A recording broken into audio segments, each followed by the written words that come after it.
అనవసరంగా హారికను వెనకేసుకొస్తున్నావు అని చెప్పేసి జయంతి వసుతో అంటుండగా హారిక కడుపులో ఏంటి వంశాంకరం ఉంది అని చెప్పేసి వసు మాటలు విని అందరూ షాకే చూస్తూ ఉంటారు. అది అఖిల్ బిడ్డ అని కన్ఫర్మ్ కాలేదు కదా వసు అని చెప్పేసి పావని అడుగుతూ ఉంటుంది. అది అఖిల్ బిడ్డ అని కూడా ఇంకా కన్ఫర్మ్ కాలేదు కదా అక్క అని చెప్పేసి వసు అడుగుతూ ఉంటుంది పావని.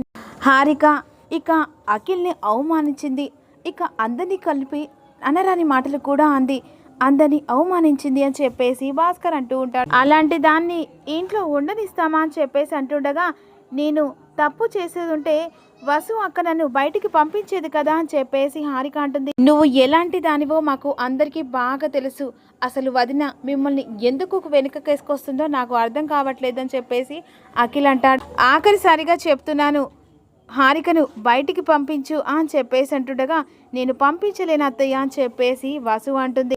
లేదత్తయ్య హారిక ఇక్కడే ఉంటుంది అని చెప్పేసి వసు అనేసరికి అందరూ షాకే చూస్తూ ఉంటారు. మరి అప్కమింగ్ రెగ్యులర్ కావాలనుకుంటే ఒక చిన్న లైక్ చేయండి అబ్బా. Thank you.